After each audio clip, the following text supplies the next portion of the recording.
ರಾಗ ಚಾರುಕೇಶಿ. ಯಾಸ ಪದ್ಮಾಸನಸ್ಥ ವಿಪುಲ ಕಟಿತಟಿ ಪದ್ಮಪತ್ರಾಯತಾಕ್ಷಿ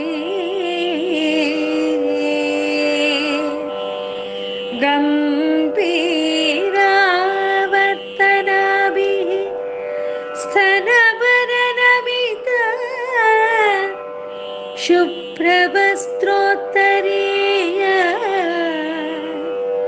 ಲಕ್ಷ್ಮೀ ದಿವ್ಯೈಃ ಗಜೇಂದ್ರೈಃ ಮಣಿಗಣಖಚಿತೈಃ ಸ್ನಾಪಿತಾ ಹೇಮಕುಂಭೈಃ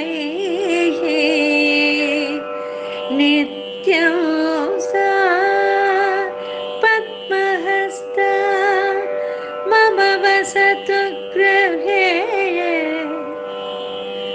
ಸರ್ವಮಂಗಲ್ಯ ಯುಕ್ತಾ.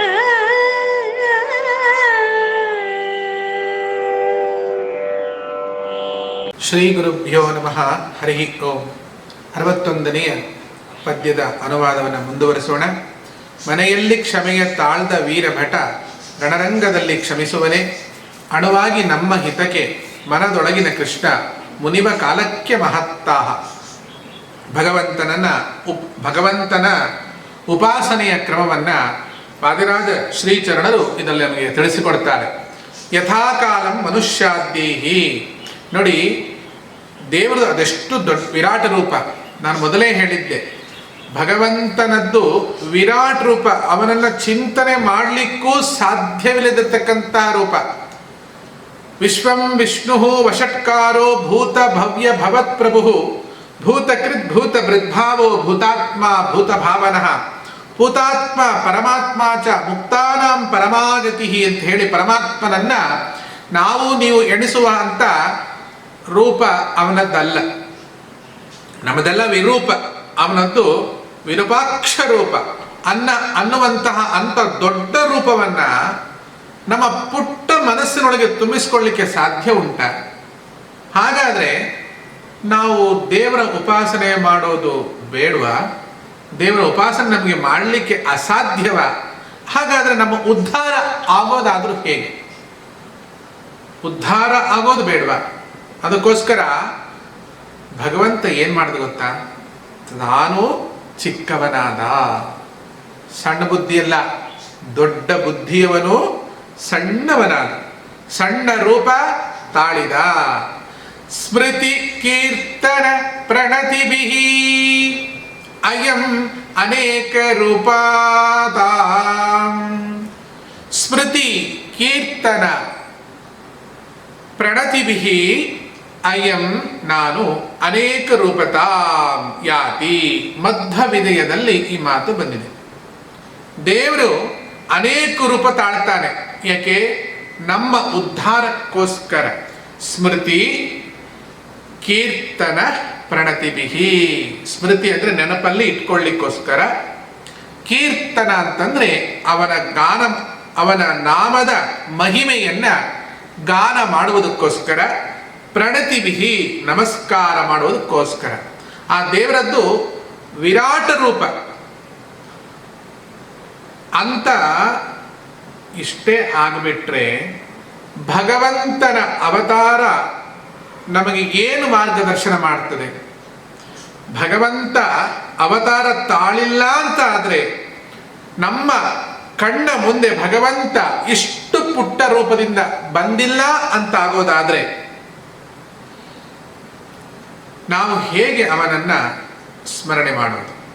ಯಾವ ರೀತಿಯಾಗಿ ನಮ್ಮ ಪುಟ್ಟ ಮನಸ್ಸಿನಲ್ಲಿ ಅವನನ್ನ ತುಂಬಿಸಿಕೊಳ್ಳೋದು? ನಮ್ಮ ಪುಟ್ಟವಾದ ಮನಸ್ಸಿನಲ್ಲಿ ಅವನು ತುಂಬುವ ಬಗೆಯಾದ್ರೂ ಹೇಗೆ? ದೇವರ ವಿಚಾರಗಳನ್ನ ಮನಸ್ಸಿನಲ್ಲಿ ಹಾಕಿಕೊಳ್ಳೋದು ಹೇಗೆ? ಅದಕ್ಕೆ ಹೇಳಿದ್ರು ಸ್ಮೃತಿ ಕೀರ್ತನ ಪ್ರಣತಿಭಿಃ ವಿಮುಕ್ತಯೇ. ಜನರಿಗೆ ಭವಬಂಧನದಿಂದ ಬಿಡುಗಡೆ ಆಗೋದಕ್ಕೋಸ್ಕರ ಭಗವಂತ ಏನ್ ಮಾಡ್ದ ಗೊತ್ತಾ? ಪುಟ್ಟ ರೂಪ, ಪುಟ್ಟ ಆಕಾರ, ಮನುಷ್ಯರಂತೆ ಮನುಷ್ಯರೊಳಗೇ ನುಸುಳಿಕೊಂಡು ಬಿಟ್ಟ. ಮರ್ತ್ಯಾವತಾರ ಸ್ತ್ವಿಹಮರ್ತ್ಯ ಶಿಕ್ಷಣಂ ಅಂತ ಆಚಾರ್ಯರು ಹೇಳ್ತಾರೆ. ಸಾತ್ವಿಕರ ಮಧ್ಯೆ ಅವರ ಮನೆಯಲ್ಲಿ ಮನೆ ಮಾಡಿಕೊಂಡು ಬಿಟ್ಟ. ಇಂಥ ಸಾತ್ವಿಕರು ಹೇಳ್ತಾರೆ, ಏನಂತ ಹೇಳ್ತಾರೆ ಅಂತಂದ್ರೆ, ದೇವರಿಗೆ ಜ್ವರ ಬಂದಿದೆ, ದೇವರಿಗೆ ಆಯಾಸ ಆಗಿದೆ, ದೇವರಿಗೆ ಹಸಿವು ಆಗಿದೆ ಅಂಥದ್ದು ಏನೇ ಅಂದ್ರೂ ಕೂಡ ದೇವರು ಸಹಿಸಿಕೊಳ್ತಾನಂತ. ಯಶೋದೆ ಮತ್ತು ಹೆಳವನಕೆಟ್ಟೆ ಗಿರಿಯಮ್ಮ ಇವರೆಲ್ಲ ಹಾಗೆ ಭಗವಂತನನ್ನ ಪುಟ್ಟ ಮಗು ಎಂದು ಮನುಷ್ಯ ಯಥಾಕಾಲಂ ಮನುಷ್ಯಾದ್ಯೈಹಿ ಮನುಷ್ಯನೆಂದೇ ಚಿಂತನೆ ಮಾಡಿಕೊಂಡ್ರು. ಇದು ತಪ್ಪಲ್ವಾ? ನಾನು ಹೇಳಿದ್ನಲ್ಲ, ಮನೆಯಲ್ಲಿ ಕ್ಷಮೆಯ ತಾಳ್ದ ಭಗವಂತನನ್ನ ಮಗು ಎಂದು ಉಪಾಸನೆಯನ್ನು ಯಾರು ಮಾಡಿದ್ರು? ಭಗವಂತನ ಭಕ್ತರಾಗಿರ್ತಕ್ಕಂತಹ ಸಜ್ಜನರು ಮಾಡಿದ್ರು. ಅದೇ ರಣರಂಗದಲ್ಲಿ ಸಹಿಸುವನೇ, ರಣರಂಗದಲ್ಲಿ ಅವನು ಇದನ್ನು ಸಹಿಸ್ತಾನೇನು? ಅಲ್ಲಿಯೂ ಕೂಡ ನೀವು ಹೇಳಿ ನೋಡೋಣ, ಏನಂತ ಹೇಳೋದು ಸಾಧ್ಯ ಉಂಟ ನಿಮ್ಗೆ ಹೇಳಲಿಕ್ಕೆ? ಯಶೋಧಾದೇವಿ ಕೃಷ್ಣನ ತುಂಟಾಟವನ್ನ ಸಹಿಸದೆ ಹಗ್ಗ ತಗೊಂಡು ಒರಳಿಗೆ ಕಟ್ಟಾಕ್ಲಿಕ್ಕೆ ಬಂದಾಗ ಕೃಷ್ಣ ನಕಾರ ಮಾಡಲಿಲ್ಲ, ಒಪ್ಪಿಕೊಳ್ತಾನೆ. ಯಾಕೆ? ನಾನು ಮೊದಲೇ ಹೇಳಿದ್ದೆ, ಮನೆಯಲ್ಲಿ ಕ್ಷಮೆಯ ತಾಳ್ದ ವೀರಭಟ. ಯಶೋದೆ ಕೃಷ್ಣನನ್ನ ಒರಳಿಗೆ ಕಟ್ಟಲಿಕ್ಕೆ ಬಂದಾಗ ಒಪ್ಪಿಕೊಂಡಂತಹ ಕೃಷ್ಣ ದುರ್ಯೋಧನ ಕಟ್ಟಲಿಕ್ಕೆ ಬಂದಾಗ ಆಗೋಲ್ಲ ಅಂದ್ಬಿಟ್ಟು. ಯಾಕೆ? ಕಟ್ಟಿದ್ದು ಯಶೋದೆ, ಕಟ್ಟಲಿಕ್ಕೆ ಪ್ರಯತ್ನ ಪಟ್ಟಿದ್ದು ದುರ್ಯೋಧನ. ಎಲ್ಲಿ? ರಣರಂಗದಲ್ಲಿ. ಯಶೋದೆ ಕಟ್ಟಿದ್ದು ಎಲ್ಲಿ? ಮನೆಯಲ್ಲಿ. ಯಶೋದೆ ಭಗವಂತನನ್ನು ಉಪಾಸನೆ ಮಾಡ್ತಾ ಇದ್ಲು. ಯಥಾಕಾಲಂ ಮನುಷ್ಯಾದ್ಯೈಹಿ ಸಜ್ಜನರಾಗಿರ್ತಕ್ಕಂಥವರು ದೇವರನ್ನ ಒಲಿಸಿಕೊಂಡು ತಾಯಿಯ ರೂಪದಲ್ಲೋ, ತಂದೆಯ ರೂಪದಲ್ಲೋ, ಮಗುವಿನ ರೂಪದಲ್ಲೋ, ಅಣ್ಣ ತಮ್ಮಂದಿರ ರೂಪದಲ್ಲೋ, ಭರತ ಲಕ್ಷ್ಮಣರು ಅಣ್ಣ ತಮ್ಮಂದಿರಾಗಿದ್ರು, ಸೀತಾದೇವಿ ಹೆಂಡತಿಯಾಗಿದ್ಲು. ನೋಡಿ, ಆ ಪದವೇ ಹೇಳುತ್ತೆ, ರಾಮಾಯ ರಾಮಾಯ ರಾಮಾಯ ಅಂತ ಯಾರು ಹೇಳ್ತಿದ್ರು? ರಾಮಯ್ಯ ಬಸ್ತಾವಯ್ಯ ಅಂತಿದೆಯಲ್ಲ, ರಾಮಯ್ಯ ರಾಮಯ್ಯ. ಭರತ, ಲಕ್ಷ್ಮಣ, ಶತ್ರುಘ್ನರು ಅವರ ಅಣ್ಣನ್ನ ರಾಮಯ್ಯ ರಾಮಯ್ಯ ಅಂತಿದ್ರಂತೆ. ರಾಮಭದ್ರಾಯ, ಭದ್ರ ಅಂತ ನಾನು ಹೇಳಿದ್ದೆ, ಅಂದ್ರೆ ಸ್ಥಿರ ಅಂತ ಅರ್ಥ. ರಾಮ ದೇವರ ತಂದೆಯಾಗಿರ್ತಕ್ಕಂತಹ ದಶರಥ ಮಹಾರಾಜ, ರಾಮ ಭದ್ರ ಕಣಯ್ಯ, ಈ ದೇಶ ನಿನಗಪ್ಪ, ಅಯೋಧ್ಯ ರಾಜ್ಯ ನಿನಗಪ್ಪ, ಈ ದೇಶಕ್ಕೆ ನೀನು ಭದ್ರ ಕಣಪ್ಪ, ರಾಮಭದ್ರ. ಅಣ್ಣ ತಮ್ಮಂದ್ರೆಲ್ಲ ಏನಂತ ಕರೆದ್ರು? ರಾಮಯ್ಯ ರಾಮಯ್ಯ ಅಂತ ಕರೆದ್ರು. ರಾಮಾಯ ರಾಮಭದ್ರಾಯ, ರಾಮಭದ್ರ ಅಂತ ಯಾರು ಕರೆದ್ರು? ದಶರಥ ಮಹಾರಾಜ ಕರೆದ್ರು. ರಾಮಾಯ ರಾಮಭದ್ರಾಯ ರಾಮಚಂದ್ರಾಯ ಅಂದ್ರು. ಯಾರು? ಅವರ ತಾಯಂದ್ರು. ಅವನಿಗೆ ಅವನು ಚಂದ್ರನ ಹಾಗೆ ಕಂಡ. ಸೂರ್ಯ ಕುಲದ ದೀಪಕನಾಗಿರ್ತಕ್ಕಂಥ ಶ್ರೀರಾಮಚಂದ್ರ ಅವರ ಅಣ್ಣ ತಮ್ಮಂದ್ರಿಗೆ ಬರೀ ರಾಮಯ್ಯ ಆದರೆ ಅವರ ತಂದೆಗೆ ಇಡೀ ದೇಶಕ್ಕೆ ಭದ್ರನ ವ್ಯವಸ್ಥೆಯಲ್ಲಿ ಕಂಡ್ರೆ ಅವರ ತಾಯಂದ್ರಿಗೆ ಅದು ಯಾವುದೂ ಕಾಣಲಿಲ್ಲ.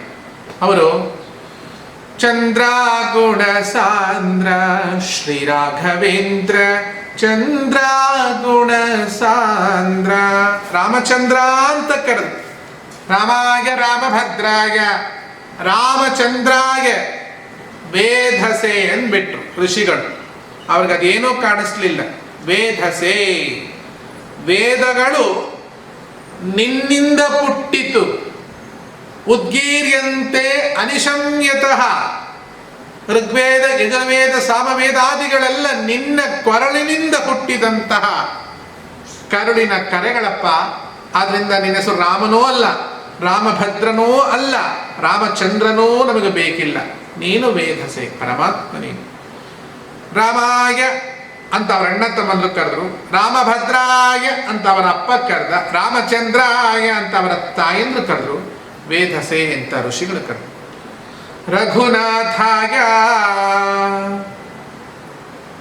ಪುರದ ಜನರೆಲ್ಲರೂ, ಅಯೋಧ್ಯೆಯ ಜನರೆಲ್ಲರೂ ಶ್ರೀರಾಮಚಂದ್ರನನ್ನ ರಘುನಾಥ ಅಂತ ಕರೆದರು. ಕಾರಣ ಇಷ್ಟೇ, ರಘುಕುಲದಲ್ಲಿ ಅವನು ಅವತರಿಸಿದ್ದರಿಂದ ರಘು ಮಹಾರಾಜನ ಮೊಮ್ಮಗನೇ ರಘುನಾಥಾಯ ಅಂತ ಕರೆದರು. ಅಂದ್ರೆ ಅವರ ಅಜ್ಜನಿಂದ ಅವನನ್ನು ಗುರುತಿಸಿದರು. ಅವನ ಸತಿಯಾದ ಸೀತೆ ನಾಥಾಯ ಅಂದ್ಲು. ನಾಥ ಅಂದ್ರೆ ಏನು? ಗೊಬ್ಬುನಾಥ ಅಲ್ಲ, ನಾಥ ಅಂದ್ರೆ ಒಡೆಯ. ಗಂಡನ ಹೆಸರನ್ನ ಹೆಂಡತಿ ಕೂಗಿ ಕರೆಯಬಾರದಂತೆ, ಅದು ಹಿಂದಿನ ಕಾಲಕ್ಕೆ ಆಗಿ ಹೋಗಿತ್ತು. ಈಗ ಗಂಡನನ್ನ ಟಾಮಿ ಬಾರೋ, ಜೂಲಿ ಬಾರೋ, ಪಿಂಕಿ ಬಾರೋ, ಸ್ವಂಕಿ ಬಾರೋ, ರಂಕಿ ಬಾರೋ. ನಾಯಿಗೆಲ್ಲ ಮನುಷ್ಯರೇ ಹೆಸರು. ರಾಮು ರಾಮ ರಾಮ ರಾಮ ರಾಮ ಬಾ, ಸೀತಾ ಸೀತಾ ಸೀತಾ ಸೀತಾ ಬಾರೇ ಸೀತಾ, ಲಕ್ಷ್ಮೀ ಲಕ್ಷ್ಮೀ ಲಕ್ಷ್ಮೀ ಬಾರೆ. ನಾಯಿ ನರಿಗಳಿಗೆಲ್ಲ ಮನುಷ್ಯರಿಗಿಡುವಂತ ದೇವರ ಹೆಸರು. ನಾಯಿಗಿಡುವ ಹೆಸರಲ್ಲ ಪಿಂಕಿ, ಗುಡ್ಡಿ, ಲಂಬಿ, ಜೂಲಿ ಎಲ್ಲ ಹೆಸರನ್ನ ಅವ್ರ ಗಂಡಂಗಿಟ್ಟು ಪ್ರೀತಿಯಿಂದ ಕರೆಯೋದು. ನಾಯಿಯನ್ನ ಪ್ರೀತಿಯಿಂದ ಸಾಕಿದ್ವಲ್ವಾ? ಪಾಪ ಈಗ ನಾಯಿ ಇರೋ ಜಾಗದಲ್ಲಿ ಮನುಷ್ಯರಿದ್ದಾರೆ ತಾನೆ. ನಾಯಿ ಕಟ್ಟೋ ಗೂಡತ್ರನೇ ಮನುಷ್ಯರಿರ್ತಾರೆ. ನಾಯಿಗಳೆಲ್ಲ ಮನುಷ್ಯರಿರೋ ಮಂಚದ ಮೇಲೆ ಇರುತ್ತೆ. ಆದ್ರಿಂದ ನಾಯಿನ ಹೇಗೆ ಕರಿಬೇಕು ಹಾಗೇನೆ ಕರಿಬೇಕಲ್ವಾ? ಹಾಗಲ್ಲ ಇದೆ. ರಘುನಾಥಾಯ ಸೀತಾದೇವಿ ಕರೆದು ನಾಥಾಯ, ಸೀತಾಯಪ್ಪತಯೇ ನಮಃ. ಮಿಥಿಲಾಪುರದ ಜನರು ಅಂದ್ರ ಸೀತಾದೇವಿಯ ಊರಿನವರೆಲ್ಲ ಏನಂತ ಕರಿತಿದ್ರು? ಸೀತಾಯಾಹ ಪತಯೇ ನಮಃ. ನಿಮ್ಮ ಊರಿನ ಹುಡುಗಿನ ಪರ ಊರಿಗೆ ಕೊಟ್ಟಿರ್ತೀರಿ ಅಂತ ಇಟ್ಕೊಳ್ಳಿ. ಪರ ಊರು ನಿಮ್ಮದಲ್ಲ, ನಿಮ್ಮ ಹೆಂಡತಿಯ ಊರು. ನೀವು ಅಲ್ಲಿಗೆ ಹೋಗಿ ನೋಡೋಣ, ಆ ಊರಿನ ಜನ ನಿಮ್ಗೆ ಏನು ಹೇಳ್ತಾರೆ ಗೊತ್ತಾ? ನಮ್ಮ ಸೀತಿ ಗಂಡ, ನಮ್ಮ ಸೀತಿ ಗಂಡ. ಯಾರು ಬಂದಿದ್ದಾರೆ? ಅದೇ ನಮ್ಮ ಸೀತಿ ಗಂಡ, ನಮ್ಮ ಸೀತಿ ಗಂಡ. ಅವನಿಗೊಂದು ಹೆಸರಿಲ್ವಾ? ಅವನಿಗೊಂದು ಕುಲ ಇಲ್ವಾ? ಆ ಕುಲ, ಆ ಸೀತೆ, ಆ ಕುಲ ಮಾನ ಮರ್ಯಾದೆ ಎಲ್ಲ ನಮ್ಮ ಹುಡುಗಿಯಿಂದ ಬಂದದ್ದು ಅಂತ ಆ ಊರಿನ ಜನ ಕರೆಯೋದು. ನೋಡಿ, ಇದೊಂದು ಶ್ಲೋಕ, ಇದೊಂದು ಸ್ತೋತ್ರ ಅಲ್ಲವೇ ಅಲ್ಲ. ಯಾರ್ಯಾರು ಹೇಗೆ ಕರೆದ್ರು ಅದನ್ನೆಲ್ಲ ಒತ್ತಟ್ಟಿಗೆ ಪೂರ್ಣಿಸಿದ್ರು ನಮ್ಮ ಕವಿಗಳು. ರಾಮಾಯ ಭರತ ಲಕ್ಷ್ಮಣರು ಕರೆದದ್ದು, ರಾಮಭದ್ರಾಯ ದಶರಥ ಮಹಾರಾಜ ಕರೆದದ್ದು, ರಾಮಚಂದ್ರಾಯ ಕೌಸಲ್ಯ ಸುಮಿತ್ರ ಕೈಕೇಯಿ ಕರೆದದ್ದು, ವೇದಸೆ ಋಷಿಗಳು ಕರೆದದ್ದು, ರಘುನಾಥಾಯ ಅಯೋಧ್ಯೆ ಜನರ ಕರೆದದ್ದು, ನಾಥಾಯ ಸೀತಾದೇವಿ ಕರೆದದ್ದು, ಸೀತಾಯ ಪತಯೇ ನಮಃ ಸೀತೆಯ ಊರಿನ ಜನ ಕರೆದದ್ದು. ಅವರೆಲ್ಲ ಎಷ್ಟು ಮುದ್ದು ಮುದ್ದಾಗಿ ಕರೆದಿರೋದ್ರಿಂದ ಅದರಲ್ಲಿ ಛಂದಸ್ಸಿದೆ.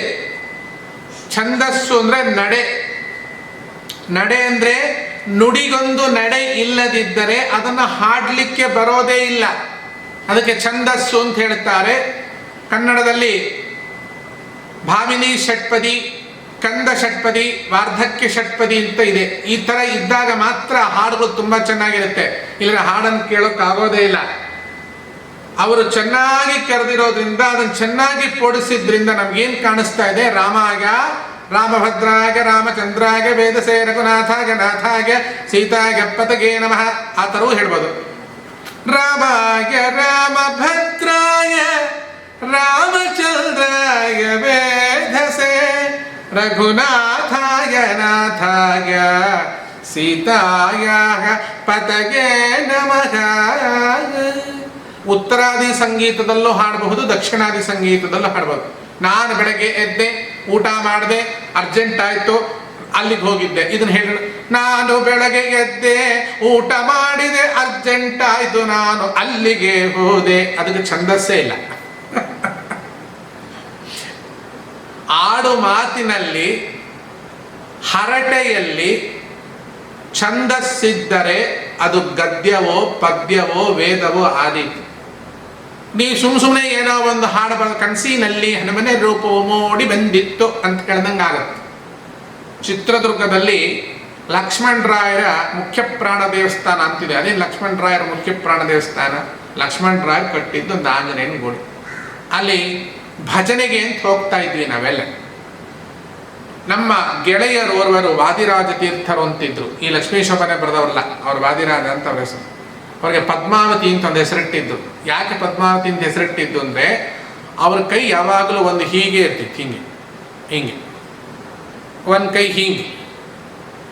ಅಂದರೆ ಈ ಪದ್ಮಾವತಿ ಸೀತಾದೇವಿ ವಿಗ್ರಹ ಹಿಂಗಿರ್ತಾವ ನೋಡಿ, ಹಿಂಗೆ ಇದು ಅಲಗಾಡೋದೇ ಇಲ್ಲ, ಹಿಂಗೆ ಇರ್ತಿತ್ತು. ಅದಕ್ಕೆ ಏನಾದ್ರು ಏಟು ಬಿದ್ದಿತ್ತ ಅಂದರೆ ಇಲ್ಲ, ಅವ್ರು ಹುಟ್ಟುವಾಗಲೇ ಅವ್ರವ್ನ ಹೊಟ್ಟೆಗೆ ಯಾರು ಹೊಡೆದಿದ್ರೋ ಗೊತ್ತಿಲ್ಲ, ಅದು ಕೈ ಹಂಗೆ ಇರ್ತಿತ್ತು. ಅದಕ್ಕೆ ನಾವು ಪದ್ಮಾವತಿ ಅಂತ ಊರಿನ ಜನ ಎಲ್ಲ ಹೆಸರಿಟ್ಟಿದ್ದು. ಆ ಕೈ ಹಿಂಗೆ ಅಲಗಾಡೋ ಹಾಗೆ ಇಲ್ಲ.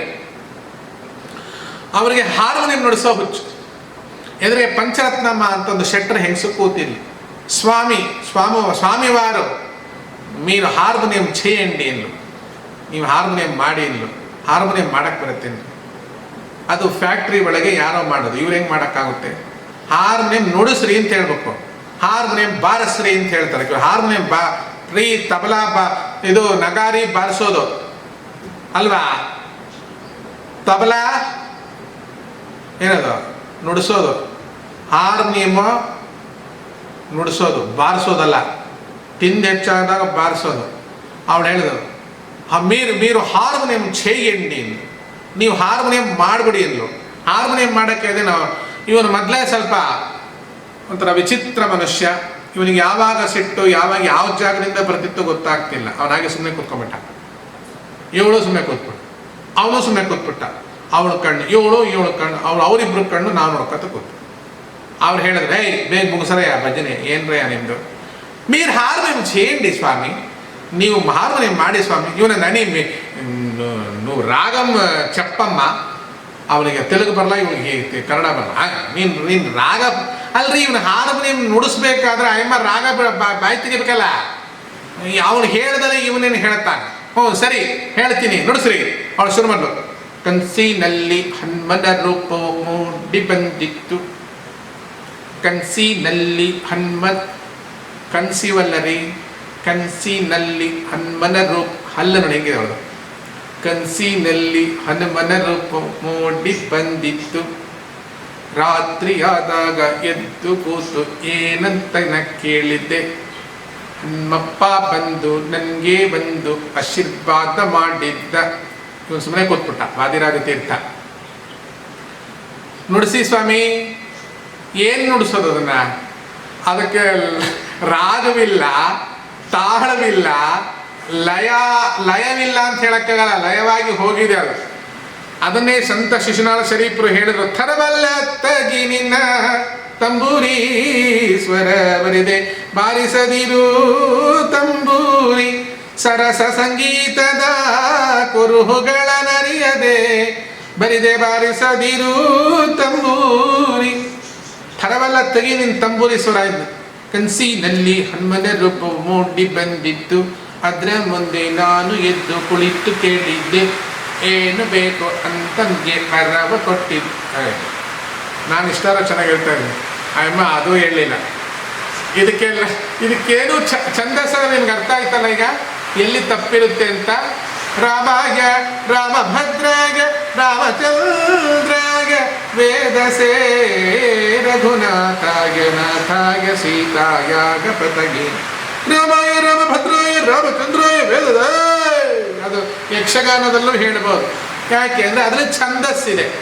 ಅಂಥ ಛಂದವಿಲ್ಲದಂತಹ ಪದಗಳಿಗೆ ನಾವು ಯಾವುದೇ ರಾಗವನ್ನು ಹಾಕಕ್ಕಾಗಲ್ಲ, ರೋಗ ಹಾಕ್ಬೋದಷ್ಟೇ.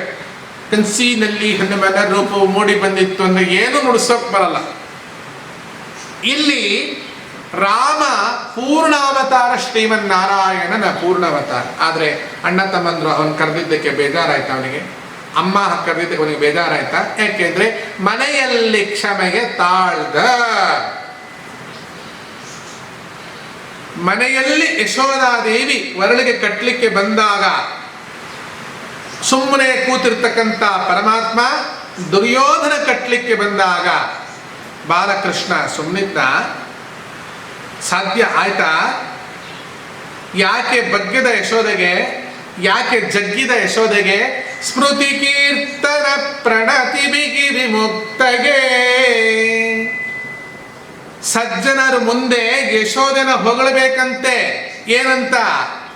ಏನು ಸುಕೃತವ ಮಾಡಿದಳು ಯಶೋದೇನು ಸುಕೃತವ ಮಾಡಿದಳು ಯಶೋದೆ. ಭಗವಂತನ ಆಶೆ ಏನ್ ಗೊತ್ತಾ? ಇವಳ ಮನೆಯಲ್ಲಿ ನಾನು ಅವತರಿಸಿ ಬಂದಿರುವುದಕ್ಕೆ, ಇವಳು ನನ್ನ ತಾಯಿ ಅನ್ನಿಸ್ಕೊಂಡಿದ್ದಕ್ಕೆ, ಹಸಿವಿಲ್ಲದಿದ್ದರೂ ಊಟ ಹಾಕಿದ ಕರ್ಮ ಕಟ್ಟಿಕೊಂಡಿದ್ದಕ್ಕೆ ಮುಂದೆ ಜನ ಇವಳನ್ನು ಹೊಗಳಬೇಕು ಅನ್ನುವುದು ಭಗವಂತನ ಆಶಯ. ಅಂದರೆ ನೋಡಿ, ದೇವರು ತನ್ನ ವಿಚಾರಕ್ಕಿಂತ ಹೆಚ್ಚಾಗಿ ತನ್ನ ಭಕ್ತರ ಬಗ್ಗೆ ಕಾನ್ಸಂಟ್ರೇಷನ್ ಮಾಡ್ತಾನೆ ಅನ್ನುವುದಕ್ಕೆ ಇದು ಸರ್ವಸಾಕ್ಷಿತ್ವವಾಗಿರ್ತಕ್ಕಂತಹ ವಿಚಾರ. ಯಶೋದೆಯನ್ನ ಮುಂದೆ ಹೊಗಳಬೇಕಲ್ಲ, ಅದಕ್ಕೆ ಸುಮ್ಮನೆ ಶ್ರೀಕೃಷ್ಣ ಅವಳಿಂದ ಕಟ್ಟಿಸಿಕೊಂಡಂತೆ. ಅದನ್ನೇ ಪುರಂದರದಾಸರು ಮುಂದೆ ಹೊಗಳಲಿಕ್ಕೆ ಶುರು ಮಾಡಿದ್ರು. ಗಂಗಾ ಜನಕನಿಗೆ ಗಡಿಗೆ ನೀರೆಬಳಂತೆ, ಮಂಗಳಾಂಗನಿಗೆ ತಾ ಶೃಂಗರಿ ಪಡಂತೆ, ತುಂಗಭೂಧರನ ತೊಟ್ಟೆಲೊಳು ತೂಗುವಳಂತೆ, ಕಂಗಳಿಗ ಗೋಚರನ ಎತ್ತಿ ಮೋದಿ ಪಡಂತೆ, ಏನು ಸುಕೃತವ ಮಾಡಿದಳು ಯಶೋದೆ. ಹೊಗಳಿಲ್ವಾ? ಇನ್ನೊಕ್ಕೆ ಅಮ್ಮ ಕೃಷ್ಣನನ್ನ ಕಟ್ಟಿದ ಧೀರಳು, ಕೃಷ್ಣನನ್ನ ತನ್ನ ಹಿಡಿತದಲ್ಲಿಟ್ಟುಕೊಂಡಂತಹ ಸತಿ ಶಿರೋಮಣಿ ಅಂತ ಜನ ಹೊಗಳಬೇಕಾದ್ರೆ, ಅದಕ್ಕೆ ಅವಳನ್ನ ನೋಡಿ ಮುಂದೆ ಜಗನ್ನಾಥಾಸರು ಹೇಳ್ತಾರೆ, ಕಟ್ಟುವರ ಭವ ಪಾಶ ಬಿಡಿಸುವನೋ, ಬಿಟ್ಟವರ ಭವ ಪಾಶದಲ್ಲಿ ಕಟ್ಟುವನು, ಬಿಟ್ಟವರ ಭವಪಾಶದಲ್ಲಿ ಕಟ್ಟುವನು. ಭಗವಂತನನ್ನ ಬಿಟ್ಟವರಿಗೆ ಭವ ಅಂದ್ರೆ ಸಂಸಾರ ಅನ್ನೋ ಪಾಶದಲ್ಲಿ ಭಗವಂತ ಕಟ್ಟುತ್ತಾನಂತೆ. ಕಟ್ಟುವನು ಬಹು ಕಠಿಣನಿವ. ಇವನಿಗೆ ಕರುಣೆ ಅನ್ನೋದೇ ಇಲ್ಲ ರೀ. ಇವನ ವಿರುದ್ಧವಾಗಿ ನೀವೇನಾದ್ರೂ ಕಾರ್ಯಾಚರಣೆಗಳನ್ನ ಮಾಡಿದ್ರೆ, ಇವನ ವಿರುದ್ಧವಾಗಿ ನೀವೇನಾದ್ರೂ ಸೆಟದು ನಿಂತರೆ, ನಿಮ್ಮನ್ನು ಸೊಟ್ಟ ಮಾಡಿ ಅಟ್ಟಮುಟ್ಟೆ ಕಟ್ಟಿ ಅಂದ್ರೆ ಹೆಣ ಚಟ್ಟಕ್ಕೆ ಹೆಣ ಕಟ್ತಾರಲ್ಲ ಹಾಗೆ ಈ ಭವ ಪಾಶವನ್ನ, ಸಂಸಾರ ಎಂಬ ಪಾಶವನ್ನ, ರೋಗ ಎಂಬ ಪಾಶವನ್ನ, ಕಾಮ ಕ್ರೋಧ ಲೋಭ ಮೋಹ ಮದಮತ್ಸರಗಳೆಂಬ ಪಾಶಗಳನ್ನು ನಿಮ್ಮ ಕುತ್ತಿಗೆಯಿಂದ ಹಿಡಿದು ಕಾಲಿನ ತನಕ ಕಟ್ಟುವನಿವಾ. ಶಿಷ್ಟೇಷ್ಟನು ಎಂದರಿತು ಅನವರತ ಸದ್ಭಕ್ತಿ ಪಾಶದಲೀಗಿ. ಇವನು ಶಿಷ್ಟ ಪರಮಾತ್ಮ, ಇವನು ಇಷ್ಟ ಅಂದ್ರೆ ಸಜ್ಜನರನ್ನು ಪಡೆಯುವ, ದುರ್ಜನರನ್ನು ಕೊಲ್ಲುವ ಬಹು ನೇಮದ ಭಗವಂತ ಎಂದು ಯಾರಾದರೂ ಸದ್ಭಕ್ತಿಯ ಪಾಶದಲ್ಲಿ ಇವನನ್ನ ಕಟ್ಟಿದರೆ, ಎರಡು ಕಟ್ಟೋದಿಲ್ಲ, ಒಂದು ಬೀಡಿ ಕಟ್ಟೋದು, ಕಟ್ಟಿದ ಬೀಡಿನ ಬಿಡಿಸೋದು. ನೋಡಿ, ಭಗವಂತನ ಯಾರಾದ್ರೂ ಬಿಟ್ರೆ ಭಗವಂತ ಪಾಶದಲ್ಲಿ ಕಟ್ತಾನಂತೆ. ಬಹಳ ಕಠಿಣ. ಪರಮಾತ್ಮನ ದೇವರು ಭಗವಂತ ಸರ್ವೋತ್ತಮ ಅಂತ ಹೊಗಳುತ್ತಾ ಸದ್ಭಕ್ತಿ ಪಾಶದಲ್ಲಿ ಯಾರಾದ್ರೂ ಕಟ್ಟಿದ್ರೆ, ಅಂತಹ ಕಟ್ಟುವವರ ಭವ ಕಟ್ಟು ಬಿಡಿಸುವ. ಅವರ ಭವ ಎನ್ನುವ ಸಂಸಾರದ ಕಟ್ಟನ್ನ ಭಗವಂತ ಬಿಡಿಸಾಕ್ತಾನೆ. ಸಿಟ್ಟಿನವನಿದನಲ್ಲ, ಕಾಮದ ಕೊಟ್ಟು ಕಾಮನು ಸಕಲ ಸೌಖ್ಯವನು ಇಕ ಪರಂಗಳಲ್ಲಿ. ಹರಿಕಥಾಮೃತ ಸಾರ ಗುರುಗಳ ಕರುಣದಿಂದ ಆಪನಿತು ಪೇಳುವೆ ಪರಮ ಭಗವ ಭಕ್ತರು, ಇದನ್ನು ಆದರದಿ ಕೇಳುವುದು. ಅದಕ್ಕೇನೋ ದಾಸರು ಒಂದು ಹಾಡಲ್ಲಿ ಹೇಳ್ತಾರೆ, ಬರೀ ನಾರಾಯಣ ಎನ್ನಿರೋ, ಇಷ್ಟೇ ಹೇಳಿಲ್ಲ ನೋಡಿ. ಸಜ್ಜನರೆಲ್ಲ ನಾರಾಯಣ ಎನ್ನಿರೋ ಎಂದ್ರು. ನಾರಾಯಣ ಎನ್ನಿರೋ ಅಂತ ಬರೀ ನಾರಾಯಣ ಎನ್ನಿರೋ ಅಂತ ಹೇಳಿಲ್ಲ, ಸಜ್ಜನರೆಲ್ಲ ನಾರಾಯಣ ಎನ್ನಿರು. ಅದೇನು ಸಜ್ಜನರು ಮಾತ್ರ ನಾರಾಯಣ ಅನ್ಬೇಕು? ಯಾಕೆ ಇನ್ಯಾರು ಅನ್ಬಾರ್ದ? ಹೌದು, ನಾರಾಯಣ ಅಂದ್ರೆ ಏನಾಗುತ್ತೆ? ದೋಷ ಪರಿಹಾರ ಆಗತ್ತೆ. ದೋಷ ಪರಿಹಾರ ಯಾರಿಗಾಗಬೇಕು? ಸಜ್ಜನರಿಗೆ ಮಾತ್ರ ಆಗ್ಬೇಕು, ದುರ್ಜನರಿಗೆ ಅಲ್ಲ. ನಿಮಗೆ ಕಷ್ಟ ಬರಬಾರ್ದು. ಯಾರಿಗೆ? ಸಜ್ಜನರಿಗೆ. ಅವ್ರಿಗೆ ಕಷ್ಟ ಬರಬಾರ್ದು ಅಂದ್ರೆ ಅವ್ರಿಗೆ ಕಷ್ಟ ಕೊಡೋರಿಗೆ ಕಷ್ಟ ಬರಬೇಕಾಗಿಲ್ವ? ಅವ್ರಿಗೆ ಕಷ್ಟ ಕೊಡೋರ್ಗೂ ಸುಖ ಆಗಬಿಟ್ರೆ ಅವ್ರು ಹುಟ್ಟಿರೋ ಪಾತ್ರವೇ ಸಜ್ಜನರಿಗೆ ಕಷ್ಟ ಕೊಡೋದಕ್ಕೋಸ್ಕರ. ಯಾರಿಗೆ? ದುಷ್ಟರ ಪಾತ್ರ ಏನು? ಸಜ್ಜನರಿಗೆ ಕಷ್ಟ ಕೊಡೋಕ್ಕೋಸ್ಕರ. ಸರಿ, ನೀನು ಸುಖವಾಗಿರು ಅಂದ್ರೆ ಆಗೋಲ್ಲ. ಯಾಕೆಂದ್ರೆ ಇವ್ರು ಸುಖ ಕೆಡಿಸೋಕೆ ಅವರು ಸುಖದಿಂದ ಬಾಳ್ತಾ ಇಲ್ಲ. ಹಾಗಾಗಿ ಇಬ್ರು ಸುಖವಾಗಿರೋ ಅನ್ಬಾರ್ದು. ಸರ್ವೇ ಸಜ್ಜನಾ ಸುಖಿನೋ ಭವಂತು ಅಂತ ಮಂತ್ರಾಲಯ ಪ್ರಭುಗಳು ಹೇಳಿದ್ರಂತೆ. ಎಲ್ಲ ಸರ್ವೇ ಜನ ಸುಖಿನೋ ಭವಂತು ಅನ್ಬೇಡ, ಸರ್ವೇ ಸಜ್ಜನಾ ಸುಖಿನೋ ಭವಂತು ಅಂತ ಹೇಳು. ಅದಕ್ಕೋಸ್ಕರನೇ ನಾರಾಯಣಗೆನ್ನಿರೋ ಸಜ್ಜನರೆಲ್ಲ ನಾರಾಯಣ ಎನ್ನಿರೋ. ಸಜ್ಜನರು ಮಾತ್ರ ನಾರಾಯಣ ಅನ್ನಿ, ದುರ್ಜನರು ಅನ್ನಕೂಡದು. ಯಾಕೆ? ನಾರಾಯಣ ಮಂತ್ರದಿಂದ ಸಕಲ ದುರಿತಗಳು ಪರಿಹಾರವಾಗಿ, ಸಕಲ ದೋಷಗಳು ಪರಿಹಾರವಾಗಿ ಒಳ್ಳೇದು ಆಗುತ್ತಾದ್ರಿಂದ ಸಜ್ಜನರಿಗೆ ಮಾತ್ರ ಒಳ್ಳೇದಾಗಬೇಕು. ಭಗವಂತ ತಾನು ಕಟ್ಟಲಿಕ್ಕೆ ಒಬ್ಬರಿಗೆ ಸಿಗೋದಾದರೂ ಹೇಗೆ? ಜ್ವರ ಬಂದಂತೆ ನಟಿಸುವುದಾದರೂ, ಒಬ್ಬರಿಗೆ ಕಟ್ಟಲಿಕ್ಕೆ ಸಿಗುವುದಾದರೂ, ಭಗವಂತ ಸೋತಂತೆ ನಟಿಸುವುದಾದರೂ, ಈ ಲೀಲೆಗಳು ಎಲ್ಲಿ ಮಾಡ್ತಾನೆ ಭಗವಂತ? ಮನೆಯಲ್ಲಿ ಮಾಡ್ತಾನೆ. ಕಟ್ಟಿಸ್ಕೊಂಡ ಹಾಗೆ, ಹೊಡೆಸ್ಕೊಂಡ ಹಾಗೆ, ಜ್ವರ ಬಂದವ್ರ ಥರ ಈ ಎಲ್ಲವೂ ಲೀಲೆಗಳು, ಕಪಟ ನಾಟಕ ಲೀಲೆಗಳೆಲ್ಲವೂ ಕೂಡ ಮನೆಯಲ್ಲಿ ಮಾಡ್ತಾನೆ. ಅವನ ಮನೆ ಯಾವುದು? ಬ್ರಹ್ಮಾಂಡಂ ಮನಮಂದಿರಂ ಸುರಗಣಾಃ ಯಸ್ಯ ಪ್ರಭೋ ಸೇವಕಾಃ ಸತ್ರೈಲೋಕ್ಯ ಕುಟುಂಬ ಪಾಲನ ಪರ ಕುರ್ಯಾದ್ಧರಿ ಮಂಗಲಂ. ಮನೆಯಲ್ಲಿ ಭಕ್ತರ ಮಧ್ಯದೊಳಗೆ ಇದನ್ನೆಲ್ಲ ಮಾಡ್ತಾನಷ್ಟೆ. ರಣರಂಗದಲ್ಲಿ, ಶತ್ರುಗಳ ಮಧ್ಯದಲ್ಲಿ ಅಲ್ಲ. ಹಾಗಾಗಿ ನರಕಾಸುರ ಕೃಷ್ಣನ ಮಗ, ಹೌದಲ್ವ? ಅವನು ಶತಘ್ನಿ ಎನ್ನುವ ಆಯುಧವನ್ನು ಪ್ರಯೋಗ ಮಾಡಿದಾಗ ಶ್ರೀಕೃಷ್ಣ ಸುಸ್ತಾದಂತೆ ನಟಿಸಿದ್ದಾನೆ ಅಂದರೆ ಅರ್ಥ ಅವನು ಮುಂದೆ ಸುಸ್ತಾದಾಗ ಸತ್ತೋದ್ಮೇಲೆ ಅವನಿಗೆ ಯಾತನಾ ದೇಹ ಬಂತು. ಯಾತನಾ ದೇಹದಿಂದ ಅವನಿಗೆ ನರಕ ಆಯಿತು, ನರಕದಲ್ಲಿ ಶಿಕ್ಷೆ ಆಯಿತು ಅಂತ ಅಲ್ಲಿಗೆ ತೆಗೆದುಕೊಂಡು ಹೋಗಬೇಡಿ. ಯಾಕೆ ಅಂದರೆ ಶ್ರೀಕೃಷ್ಣನ ಮಗ ನರಕಾಸುರಾದ್ರಿಂದ, ಅವನ ಮಗನಾದ್ರಿಂದ ಅವನ ಶತ್ರು ಅಲ್ಲ ಅಂತ ತಿಳ್ಕೊಳ್ರಿ. ತಂದೆಗೆ ಮಕ್ಕಳು ಎಷ್ಟು ಕೆಟ್ಟವರಾದರೂ ಕೂಡ ಹೆತ್ತ ತಾಯಿಗಳಿಗೆ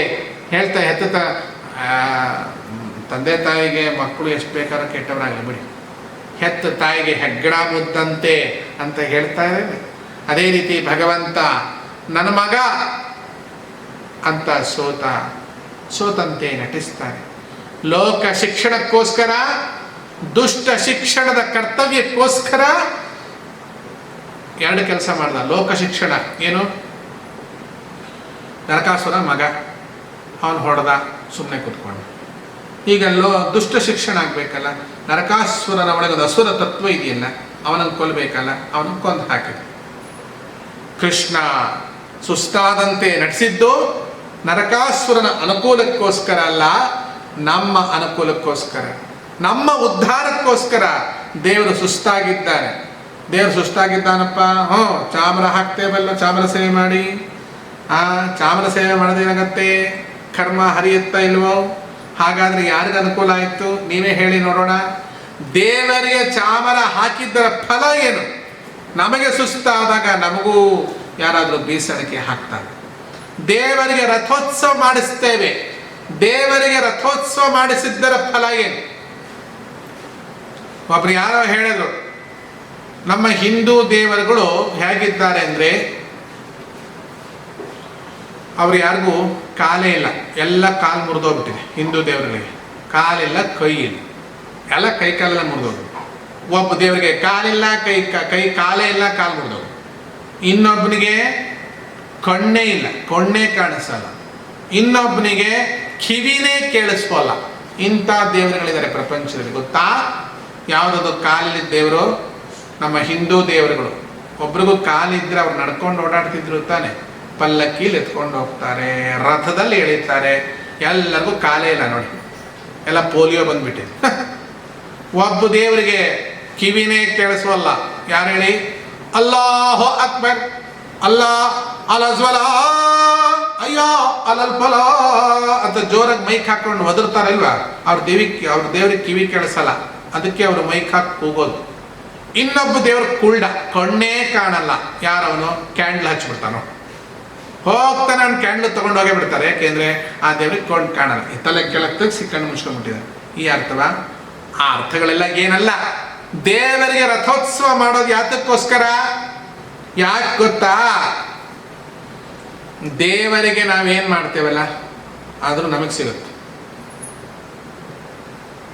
ಕೊಟ್ಟುದನ್ನು ತೆಗೆದುಕೊಂಡು ಅನಂತ ಮಡಿ ಮಾಡಿ ವಾಪಸ್ ಕೊಡ್ತಾನೆ ನಮ್ಮ ದೇವರು. ದೇವರಿಗೆ ರಥೋತ್ಸವ ಮಾಡಿಸೋದ್ರಿಂದ ನಮಗೆ ಗಾಡಿ ಇಲ್ವಾ? ನಮಗೆ ಗಾಡಿ ಕೊಡ್ತಾರೆ. ಒಂದು ಪಕ್ಷ ಎಲ್ಲ ಒಂದು ಕಡೆ ಹೋಗಿ ಯಾರಿಗಾರೋ ಸ್ಕ್ರ್ಯಾಚ್ ಮಾಡಿ ಗಾಡಿನ ತೊಗೊಂಡೋಗಿ ಪೊಲೀಸ್ನ ಒಳಗಿಟ್ಕೊಂಡಿದ್ರೆ ಆ ಗಾಡಿ ನಮ್ಗೆ ಬಿಡುಗಡೆ ಮಾಡಿಸ್ಕೊಡ್ತಾನೆ ದೇವರು. ಅದಕ್ಕೋಸ್ಕರ ರಥೋತ್ಸವ ಮಾಡಿಸ್ಬೇಕಷ್ಟೇ, ಬಿಟ್ಟರೆ ದೇವ್ರ ರಥೋತ್ಸವ ತಗೊಂಡು ಏನ್ರಿ ಮಾಡ್ತಾರೆ? ಯಥಾ ಉಪಾಸತೆ ತಥೈವ ಭವತಿ. ನೀನು ಯಾವ ರೀತಿಯಾಗಿ ಭಗವಂತನನ್ನ ಉಪಾಸನೆ ಮಾಡ್ತೀಯೋ ತಥೈವ ಹಾಗೇ ನಿನಗೆ ಭವತಿ ಆಗತ್ತೆ. ನಿನಗೆ ಕಾರ್ ಬೇಕಾ? ನೀನು ದೇವರಿಗೆ ರಥೋತ್ಸವ ಮಾಡಿಸು. ನಿನಗೆ ಗಾಳಿ ಬೇಕಾ? ದೇವರಿಗೆ ಬೀಸಣಿಕೆ ಹಾಕು. ನಿನಗೆ ನೀರು ಬೇಕಾ? ದೇವರಿಗೆ ಜಲವನ್ನು ಕೊಡು. ಇಳೆ ನಿಮ್ಮ ದಾನ, ಬೆಳೆ ನಿಮ್ಮ ದಾನ, ಸುಳಿದು ಬೀಸುವ ಗಾಳಿ ಅದು ನಿಮ್ಮ ದಾನ. ಕೆರೆಗೆ ನೀರನ್ನು ಕೆರೆಗೆ ಚೆಲ್ಲಿ ವರವ ಪಡೆದವರಂತೆ ಕಾಣಿರೋ, ಹರಿಯ ಕರುಣದೊಳು ಆದ ಭಾಗ್ಯವ ಹರಿ ಸಮರ್ಪಣೆ ಮಾಡಿ ಬದುಕಿರೋ. ಅದರಷ್ಟು ದೇವರು ಕೊಟ್ಟದ್ದನ್ನ ದೇವರಿಗೆ ಕೊಟ್ಟಂತೆ ಯಾವುದು ನಟಿಸು ಮಾರಾಯ, ಅಷ್ಟಕ್ಕೆ ಫಲ ಉಂಟು. ನೀನು ಕೊಡದಿದ್ದ ಪಕ್ಷದಲ್ಲಿ ಅವನೇ ನಿನ್ನಿಂದ ಕಿತ್ಕೊಳ್ತಾನೆ ಅಂತ ತಿಳ್ಕೊಬೇಡ. ಯಾಕೆಂದ್ರೆ ನೀನೇ ಅವನಿಂದ ಕಿತ್ತುಕೊಂಡಿರೋದು. ಹೇಗೆ ಹೇಳಿ? ಪಾಪ ಗಿಡದಲ್ಲಿ ಹೂವಿತ್ತು, ಕಿತ್ತು ತಂದಿಲ್ಲ. ತೆಂಗಿನ ಮರದಲ್ಲಿ ತೆಂಗಿನಕಾಯಿ ಇತ್ತು, ಕಿತ್ತು ತಂದಿಲ್ಲ. ಬಾಳೆ ಎಲೆಯನ್ನು ಕೊಯ್ದು ತಂದೆ ಅಲ್ವ? ಬಾಳೆ ಗೊನೆಯನ್ನು ಮುರಿದು ತಂದೆ ಅಲ್ವ? ನೋಡು ನಿನ್ನ ಹಣೆ ಬರ. ಎಲ್ಲಾದ್ರೂ ಒಂದು ಕಡೆ ಒಳ್ಳೆತನ ಅಂತ ಏನಾದ್ರೂ ಉಪಯೋಗ ಮಾಡಿದೆ. ಮತ್ತೆ ಏನು ಮಾಡಬೇಕಾಗಿತ್ತು? ತೆಂಗಿನ ಮರದ ಮುಂದೆ ಹೋಗಿ, ತೆಂಗಿನ ಮರವೇ ನನಗೆ ತೆಂಗಿನಕಾಯಿ ಕೊಡು, ಹೇ ಬಾಳೆ ಗಿಡವೇ ನಂಗೆ ಬಾಳೆಕಾಯಿ ಕೊಡು ಅಂತ ಕೇಳಿದ್ರೆ ಕೊಡುತ್ತಾ? ಯಾಕೆ ಕೊಡಲ್ಲ? ಕೊಡುತ್ತೆ. ನೀನಾದ್ರೂ ಮಗುವಾಗಿದ್ರೆ ಮಾತ್ರ. ಏಗ್ದಂಗೆಲ್ಲ ಐತೆ ಅಂತ ಹೇಳಿ ಮುಕುಂದೂರ್ ಸ್ವಾಮಿಗಳು ಅಂತೂ ಒಬ್ಬರಿದ್ರು. ಅವ್ರ ಬಗ್ಗೆ ನಿಮಗೆ ಗೊತ್ತಿಲ್ಲ. ಬೆಳಗೆರೆ ಕೃಷ್ಣಶಾಸ್ತ್ರಿಗಳು ಅವರ ಬಗ್ಗೆ ಅದ್ಭುತವಾಗಿರ್ತಕ್ಕಂಥ ಕಾದಂಬರಿಯನ್ನು ಬರೆದಿದ್ದಾರೆ. ಅವರು ಗಿಡದ ಮುಂದೆ ಹೋಗಿ, ಯವ್ವ ತಾಯಿ, ಶಿವಪ್ಪನ ಪೂಜೆಗೆ ಹೂವು ಬೇಕು, ಕೊಡ್ತೀಯನವ್ವ ಅಂತ ಕೇಳ್ತಿದ್ವಿ. ಪಡಕ್ಕಂತ ಹೂವು ಅವ್ರ ಕೈ ಬಿಡ್ತಿದ್ದ. ತೆಂಗಿನ ಮರದ ಮುಂದೆ ಹೋಗಿ, ಹೇ ಶಿವ, ತೆಂಗಿನ ಮರದಪ್ಪ ಒಂದೇ ಸಿಯಾಳ ಕೊಡಪ್ಪ, ಪಡಕ್ಕಂತ ಬಿಡ್ತಿದ್ದ. ಯಾಕೆ? ಅವರು ಮುರಿಯೋದು, ಹರಿಯೋದು, ಕೊರೆಯೋದು, ತರಿಯೋದು ಇವೆಲ್ಲ ಏನು ಮಾಡ್ತಿರ್ಲಿಲ್ಲ. ಯಾಕೆ ಮಾಡ್ತಿರ್ಲಿಲ್ಲ? ತೆಂಗಿನ ಮರ ನಾನ್ ನೆಟ್ಟದ್ದು, ನಾನೀರು ಹೊಯ್ದದ್ದು. ನೀನು ಅನ್ನೋದು ಎಲ್ಲಿದೆಯೋ, ಯಾರೋ ನೀನು ಯಾವನ ಮಾಡಕ್ಕದೆಲ್ಲ. ಹುಟ್ಟಿಸಿದ್ದ ಸ್ವಾಮಿತ ಹೊಣೆಗಾರನಾಗಿರಲು, ಹುಟ್ಟಿಸಿದ್ದ ಸ್ವಾಮಿತ ಹೊಣೆಗಾರನಾಗಿರಲು, ಗಟ್ಟಿಯಾಗಿರಲು ಗಟ್ಟಿಯಾಗಿ ಸಲಹುವನು, ಗಟ್ಟಿಯಾಗಿ ಸಲಹುವನು. ಇದಕ್ಕೆ ಸಂಶಯ ಬೇಡ, ತಲ್ಲಣಿಸದಿರು ಕಂಡ್ಯ. ತಾಳು ಮನವೇ ಎಲ್ಲರನ್ನು ಸಲಹುವನು, ಇದಕ್ಕೆ ಸಂಶಯ ಬೇಡ. ಬೆಟ್ಟದ ತುದಿಯಲ್ಲಿ ಪುಟ್ಟಿರುವ ವೃಕ್ಷಕ್ಕೆ ಕಟ್ಟೆಯನ್ನು ಕಟ್ಟಿ ನೀರು ಎರೆದವರು ಯಾರು? ಬೆಟ್ಟದ ತುದಿಯಲ್ಲಿ ಪುಟ್ಟಿರುವ ವೃಕ್ಷಕ್ಕೆ ಕಟ್ಟೆಯನ್ನು ಕಟ್ಟಿ ನೀರು ಎರೆದವರು ಯಾರು? ಇದೆಲ್ಲ ಯಾರು ಮಾಡಿದ್ರು? ನಾನು ಮಾಡಿದೆ ನೀನು ಮಾಡಿದ್ದು ಯಾವುದಾದ್ರೂ ಪ್ರಪಂಚದ ಒಂದಾದ್ರೂ ಉಳಿದಿದ್ಯಾ? ಏನಾದರೂ ನೀವು ಮಾಡಿದ್ದು ಉಳಿದಿದ್ರೆ ನೀನು ಮಾಡಿರೋ ಹೊಲಸು ಒಂದೇ ಇಲ್ಲಿ ಉಳ್ಕೊಂಡ್ರು. ಏನೂ ಒಳ್ಳೆಯದ್ದು ಅಂತ ಯಾವುದೂ ಉಳಿಸೋಕ್ಕೆ ಯೋಗ್ಯತೆ ಇರತಕ್ಕಂಥ ಪ್ರಾಣಿಯೇ ನೀನಲ್ಲ. ಕಳಂಕವನ್ನು ಹೊತ್ತು ಕಳಂಕವನ್ನು ಹಂಚುವಂತಹ ಮೂರ್ಖ ಮುಟ್ಟಾಳ ಹೇ ಮಾನವನೇ, ನಿನ್ನಿಂದ ಏನು ಸಾಧ್ಯವಾಗಿದೆ? ಅದರಿಂದ ಭಗವಂತನಿಗೆ ನೀನೇನು ಅರ್ಪಿಸ್ಬೇಕು ಅಂತ ಅನ್ಕೊಂಡಿದೆಯಲ್ಲ, ಅದು ನಿನ್ನ ಇಚ್ಛೆಯಿಂದ ಆದದ್ದಲ್ಲ. ದೇವರ ಹತ್ರ ಕೇಳು, ಸ್ವಾಮಿ ತಿನ್ನೋ ಬುದ್ಧಿ ಕೊಟ್ಟಿದ್ದಿ, ನಿನಗೆ ತೋರಿಸಿ ತಿನ್ನೋ ಬುದ್ಧಿ ಕೊಡಪ್ಪ. ಮುಡಿಯೋ ಬುದ್ಧಿ ಕೊಟ್ಟಿದ್ದಿ, ನಿನಗೆ ಮುಡಿಸಿ ಮುಡಿಯೋ ಬುದ್ಧಿ ಕೊಡಪ್ಪ. ಮೂಸೋ ಬುದ್ಧಿ ಕೊಟ್ಟಿದ್ದಿ, ನೀನು ಮೂಸಿದ ಮೇಲೆ ಮೂಸುವ ಬುದ್ಧಿ ಕೊಡಪ್ಪ. ಯಾಕೆ ಅಂದರೆ ನೀನು ಸರ್ವ ರೋಗ ಹರನಪ್ಪ. ಹೇ ತಿಮ್ಮಪ್ಪ, ನಾನು ಮೂಸಿದ್ದು, ನಾನು ಉಂಡದ್ದು, ನಾನು ಮುಡಿದದ್ದು ಹಾವೋ, ಮೂಸಿದ್ದು ವಿಷವೋ, ಉಂಡದ್ದು ರಕ್ತವೋ ಮಾಂಸವೋ ನನಗೆ ಗೊತ್ತಿಲ್ಲ ದೇವ. ಆದ್ದರಿಂದ ನೀನು ಅದನ್ನು ಎಲ್ಲವನ್ನೂ ಮೂಸಿ ಮುಡಿದು ಉಂಡು. ಏನ್ರಿ ಮುಡಿಯೋದು ಅಂದರೆ ಹೂವು ಮುಡಿಯೋದು, ಮೂಸೋದು ಅಂದ್ರೆ ಏನ್ರಿ ಧೂಪ, ಉಣ್ಣೋದು ಅಂದ್ರೆ ಏನ್ರಿ ನೈವೇದ್ಯ, ತೊಟ್ಟದ್ದು ಅಂದರೆ ಆಭರಣ ವಸ್ತ್ರಗಳು ಎಲ್ಲ ನಿನ್ನದು. ನಂದೇನದೋ ಸ್ವಾಮಿ ನಿಲ್ದೆ ಇದೆಲ್ಲವೂ ನಂದನ ಕಂದ ಗೋವಿಂದ ಅನ್ನುವ ಭಾಗ್ಯದ ಬಾಗಿಲಲ್ಲಿ ನಿಂತವರು ನಾವು. ಶ್ರೀಕೃಷ್ಣನಿಗೆ ವಜ್ರಕವಚ ಸೇವೆ. ಯಾಕೆ? ವಜ್ರಾದಪಿ ಕಠೋರಾಣಿ ಅಂತ ಹೇಳ್ತಾರೆ. ವಜ್ರವನ್ನು ತುಂಡು ಮಾಡಲಿಕ್ಕೆ ಮತ್ತೊಂದು ವಜ್ರವೇ ಆಗಬೇಕು. ವಜ್ರವನ್ನು ತುಂಡು ಮಾಡಲಿಕ್ಕೆ ಬೇರೆ ಯಾವುದರಿಂದ ಸಾಧ್ಯವಾಗೋಲ್ಲ. ದೇವರಿಗೆ ವಜ್ರ ಕವಚ ಹಾಕ್ತಾ ಇದ್ದೇವೆ ಅಂದ್ರೆ ಅರ್ಥ ದೇವರ ಮೆತ್ತಗಿದ್ದಾನೆ ಅಂತ ಅರ್ಥ. ಹೌದು, ನೀವೇ ಹೇಳಿದ್ದಾರಲ್ಲ, ಅಕ್ಷಯ ಕಾಯದ ಸಿರಿ ಕೃಷ್ಣ. ಸಿರಿ ಅಂದ್ರೆ ನೀವೇ ಹೇಳಿದ್ರ ಮೆತ್ತಗಿದ್ದು ಮೃದುವಾಗಿದ್ದು ಮಡಲು ಅಂತ ಹೇಳಿದ್ದಿರಲ್ವ? ಹೌದಪ್ಪ, ಮೃದುವಾದರೂ ಅವನ ಶರೀರ ಅಕ್ಷಯ. ನೀನು ಇಷ್ಟೊಂದು ಜಿಮ್ಮು ರಮ್ಮು ಸೊಮ್ಮು ಏನು ಮಾಡಿದ್ರು ನಿನ್ನ ಮೈ ಸೀಳಿ ಸೊಡರಾಗಿ ಹೋಗುತ್ತಲ್ಲ. ನಿನ್ನ ಮೈ ರಕ್ಷಣೆಗೋಸ್ಕರ ಭಗವಂತನಿಗೆ ವಜ್ರ ಕವಚ ಸೇವೆಯನ್ನು ಮಾಡಿಸು. ಅಂದರೆ ದೇವರು ವಜ್ರಾಂಗಿಯನ್ನು ಧರಿಸಿದ್ದಾನೆ ಅಂತ ತಿಳ್ಕೊ. ಆ ದೇವರು ನಿನ್ನ ಹೃದಯದಲ್ಲಿ ಕೂತಿದ್ದಾನೆ ಅಂತ ತಿಳ್ಕೊ. ನೀನು ತಿಳ್ಕೊಬಿಡು, ಅವನು ಕೂತಿದ್ದಾನೆ. ಅವನಿಗೆ ವಜ್ರ ಕವಚ ಹಾಕಿದೆ ಅಂದ್ರೆ ಅರ್ಥ ಮಂತ್ರ ದೊರಕಿತು, ನಾಮ ಮಂತ್ರ ದೊರಕಿತು, ಯಂತ್ರವಾಹಕನ ರಾಗಿಣನ ಅಂತರಂಗದಿ ಜಪಿಸುವಂತ ಮಂತ್ರ ದೊರಕಿತು, ನಾಮ ಮಂತ್ರ ದೊರಕಿತು. ಹೊದ್ದಿದ್ದ ಪಾಪಗಲ್ಲ ಕಳೆದು ಉದ್ಧಾರವಾಗಿತ್ತು ಕುಲಕೋಟಿಯ ಮುದ್ದು ಕೃಷ್ಣನ ದಿವ್ಯ ನಾಮ ವಜ್ರ ಕವಚ ಹೃದಯದಲ್ಲಿ ಮಂತ್ರ ದೊರಕಿತು, ನಾಮ ಮಂತ್ರ ದೊರಕಿತು. ಮುದ್ದು ಕೃಷ್ಣನ ನಾಮ ಹೃದಯದಲ್ಲಿ ವಜ್ರ ಕವಚ ಅಂತ ಹೇಳಿದ್ರಿಂದ ವಜ್ರ ಕವಚವನ್ನು ದೇವರಿಗೆ ತೊಡಿಸೋ ವಿಚಾರ. ನೀವು ತೊಡಸಕ್ಕೆ ಹೋಗಬೇಡಿ, ಅವ್ರು ತೊಡಸ್ತಾರೆ. ತೊಡಸೋ ಸೇವೆಗೆ ನೀವು ತೊಡಗಿಸಿಕೊಂಡ್ರೆ ಸಾಕು. ಭಗವಂತನಿಗೆ ಅದೆಲ್ಲ ಬೇಕಾದಿಲ್ಲ. ಆದರೆ ನಿನಗೇನೇನು ಬೇಕಲ್ಲ ಅದೆಲ್ಲ ಅವನಿಗೆ ಕೊಡು. ನಿನಗೆ ಯಾವ್ಯಾವುದು ಬೇಡ ಆಗಿದೆಯಲ್ಲ ಅದನ್ನು ಭಗವಂತನಿಗೆ ಕೊಡ್ಲಿಕ್ಕೆ ಹೋಗಬೇಡ. ನನಗೆ ಹೆಂಡ ಬೇಕೋ, ಖಂಡ ಬೇಕೋ, ಮುಂಡ ಬೇಕೋ, ರಕ್ತ ಬೇಕೋ, ಮಾಂಸ ಬೇಕೋ, ತಿಂದ ಮೇಲೆ ನಿಂಗೆ ಅದು ಆಗಿ ಬರುತ್ತಾ? ಅಥವಾ ಆಗಿ ಬಂದಿದೆಯಾ, ಮುಂದೆ ಆಗುತ್ತಾ, ಅದು ವಿಚಾರ ಮಾಡ್ಕೊಂಡು ಕೊಡು. ಅದಾಗುತ್ತೆ ಅಂದರೆ ಕೊಟ್ಬಿಡು, ಏನು ತೊಂದರೆ ಇಲ್ಲ. ಭಗವಂತ ಬಹುದೊಡ್ಡವ. ದೊಡ್ಡವರ ಚರಿತ್ರೆಯನ್ನು ನಮ್ಮ ಪುಟ್ಟ ಮನಸ್ಸಲ್ಲಿ ತುಂಬಿಸ್ಕೊಳ್ಳೋಕ್ಕೋಸ್ಕರ ಇಂಥ ಚರಿತ್ರೆಗಳನ್ನು ಭಗವಂತ ಸೃಷ್ಟಿ ಮಾಡ್ತಾನೆ. ನಿಮಗೊಂದು ಒಳ್ಳೆಯ ಉದಾಹರಣೆ ಬೇಕಾ? ಗ್ರಾಚಾರ. ನಮ್ಮಲ್ಲಿ ಒಂದಿಷ್ಟು ಸಂಸ್ಥೆಗಳು ಅಂತಿವೆ, ಏನು ಗೊತ್ತಾ, ಸೌಂದರ್ಯ ಸ್ಪರ್ಧೆ, ಬ್ಯೂಟಿ ಕಾಂಟೆಸ್ಟ್ ಅಂತ ಮಾಡ್ತಾರೆ. ಅದರಲ್ಲಿ ಮಿಸ್ ವಿಲೇಜ್ ಅಂತ ಸ್ಟಾರ್ಟ್ ಆಗುತ್ತೆ. ಅಂದರೆ ವಿಲೇಜಿಂದ ಅವಳು ಮಿಸ್ ಆಗಿದ್ದಾಳೆ ಅಂತ ಅರ್ಥ, ಅಥವಾ ವಿಲೇಜಿನ ಮಿಸ್ ಆಗಿದ್ದಾಳೆ ಅಂತ ಅರ್ಥ.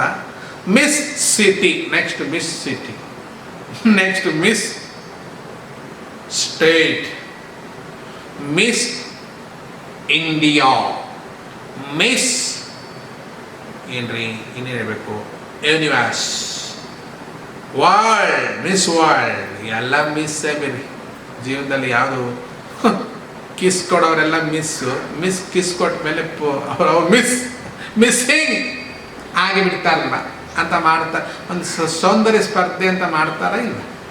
ಆ ಸೌಂದರ್ಯ ಸ್ಪರ್ಧೆಯಲ್ಲಿ ಯಾವಾಳ ಒಬ್ಳಿಗೂ ಬಹುಮಾನ ಬಂದ್ಬಿಡು. ಅವಳಿಗೆ ಮೂಗು ಸೊಟ್ಟವ, ತಲೆ ಸೊಟ್ಟವ, ಕಿವಿ ಸೊಟ್ಟವ ಎಂಥದೊಂದು ಸ್ವಾಟ. ಅವಳೊಂದು ಕ್ಯಾಟ್ ವಾಕ್ ಅಂತ ಮಾಡ್ತಾಳೆ. ಅದು ಆಮೇಲೆ ಹೇಳ ಏನು ಬಂತು ಬಹುಮಾನ? ಗೆದ್ದಾಗೋಯ್ತು ಮಿಸ್ ಯೂನಿವರ್ಸ್. ಅವಳೆಲ್ಲಾದರೂ ಮೇಲ್ಮೇಲೆ ಬಂದವಳು.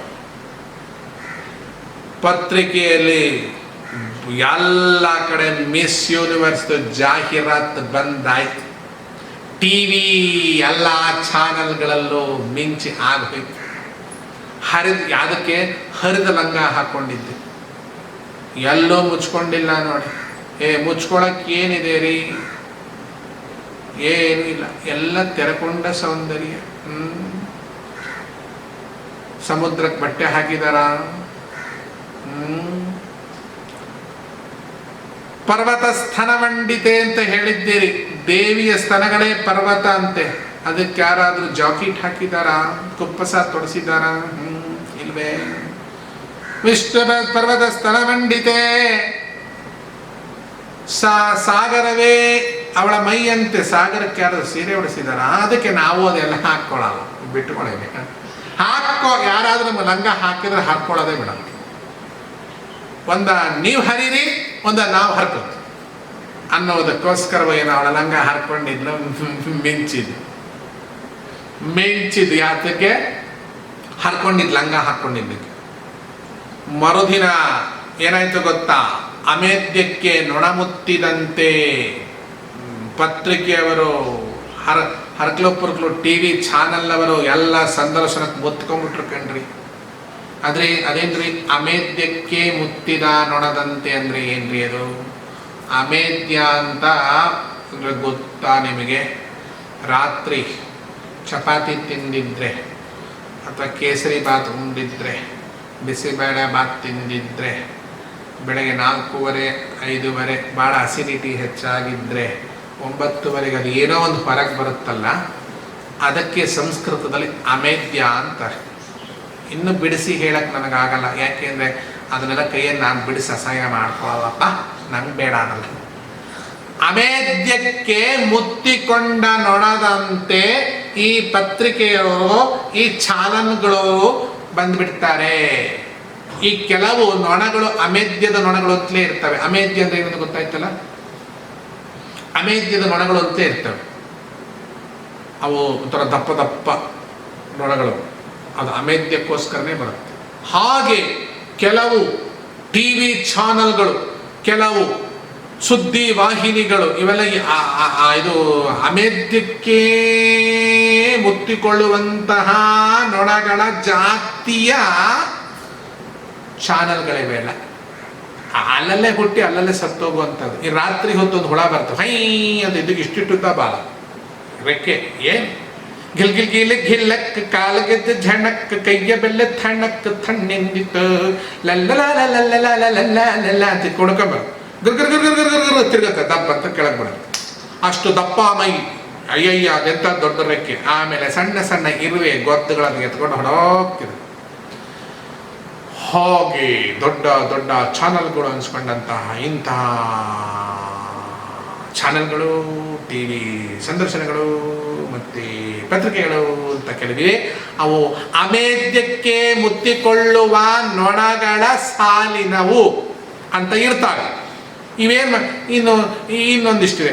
ಸತ್ತು ಕೊಳತು ನಾರೋ ದೇಹಕ್ಕೆ ರಣಹದ್ದುಗಳು ಮುತ್ತುತ್ತಾವಲ್ಲ, ಅದು ಯಾವಾಗಲೂ ಒಳ್ಳೆ ಹೆಣ ತಿನ್ನೋದಿಲ್ಲ. ಸತ್ತು ಒಂದು 3 ದಿನವ 4 ದಿನವ ಅದರ ಚಟ್ನಿ ಪುಡಿ ಆಗಿರ್ಬೇಕು, ಅಸಹ್ಯ.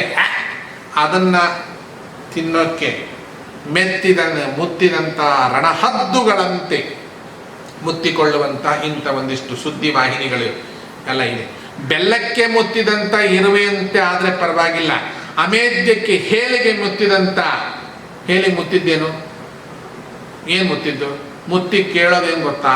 ಅವರೆಲ್ಲ ಬಂದು ನಿಮ್ಮ ಸೌಂದರ್ಯದ ರಹಸ್ಯವೇನು? ನೀವು ನಿಮ್ಮ ಮೂಗನ್ನು ಹೀಗೆ ಇಟ್ಟುಕೊಳ್ಳಿಕ್ಕೆ ಏನೇನು ದಾರ ಕಟ್ಟಿಕೊಂಡಿದ್ದೀರಿ? ನಿಮ್ಮ ಕಣ್ಣು ಉದ್ದವಾಗಲಿಕ್ಕೆ, ತಲೆ ಕೂದಲು ಅಗಲ ಆಗಲಿಕ್ಕೆ, ತಲೆ ಕೂದಲು ಅಗಲ, ಈ ಥರ ಎಲ್ಲ ಸಂದರ್ಶನಗಳು. ಅವ್ರು ಹೇಳ್ತಾರೆ, ನಾನು ತುಂಬಾ ಅರ್ಲಿ ಮಾರ್ನಿಂಗ್ ತುಂಬ ಕಷ್ಟಪಡ್ತಾರೆ. ಏನು ಅರ್ಲಿ ಮಾರ್ನಿಂಗ್ ಕಷ್ಟಪಡ? ವಿಚಿತ್ರ ಸಂದರ್ಶನ ನಡೀತಾವ್ರಿ. ನಿಮ್ಮ ಮೇಡಮ್ ಇರ್ತಾವ, ಮೇಡಮ್ ನಿಮ್ಮ ಕಣ್ಣುಗಳು ತುಂಬ ಉದ್ದಕ್ಕೆ ಇದೆ ಅಂತ ಜನ ತುಂಬಾನೇ ನಿಮ್ಮ ಹಿಂದೆ ಬೀಳ್ತಾರೆ. ಅಲ್ಲಿ ಅವಳ ಕಣ್ಣು ಉದ್ದ ಇದ್ರೆ ಅವಳು ಹಿಂದೆ ಹಾಕಿ ಬಿಡಬೇಕು, ಅವಳು ಮುಂದೆ ಬಿದ್ದು ಹೋಗೋದು. ಅವಳು ಹೇಳ್ತಾಳೆ, ನನ್ನ ಕಣ್ಗಳು ನನ್ನ ಐಸ್ಗಳು, ಅಯ್ಯಯ್ಯ ಕಣ್ಣುಗಳಲ್ಲಿ ನನ್ನ ಐಸ್ಗಳು ತುಂಬ ಉದ್ದ ಹೋಗೋಕೆ ನಾನು ಅರ್ಲಿ ಮಾರ್ನಿಂಗ್ ಎದ್ಬಿಟ್ಟು ನಾನು ಹೊರಗಡೆ ಕಾರಿಡಾರಲ್ಲಿ ಬಂದು ಒಂದ್ಸಲ ಕಣ್ಣಿನ ಆ ಕಡೆ ಒಂದ್ಸಲ ಕಣ್ಣಿನ ಈ ಕಡೆ ನೋಡ್ತಾ ಇರ್ತೀನಿ. ಯಾಕೆಂದರೆ ಯಾರ್ಯಾರು ಜನ ಎಲ್ಲೆಲ್ಲಿ ವಾಕ್ ಮಾಡ್ತಾರೆ ಅಂತ ನಂಗೆ ಗೊತ್ತಾಗಲ್ಲ.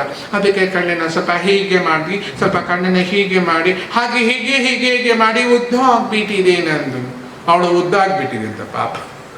ಈ ಥರ ಹುಚ್ಚುಚ್ಚು ಸಂದರ್ಶನಗಳನ್ನು ಮಾಡಿ ಮುಂದೆ ನೀವು ಈ ಕಾಂಟೆಸ್ಟ್ ಅಲ್ಲಿ ನೀವು ಮೇಲೆ ಬಂದದ್ದಕ್ಕೆ ಮುಂದಿನ ನಿಮ್ಮ ಉದ್ದೇಶ ಏನೋ ಅಂತ ಕೇಳಿದ್ರೆ ಅವಳು ಹೇಳ್ತಾಳೆ, ಏನು ಗೊತ್ತಾ, ಭರ್ಜರಿಯಾಗಿ ಕೇಳ.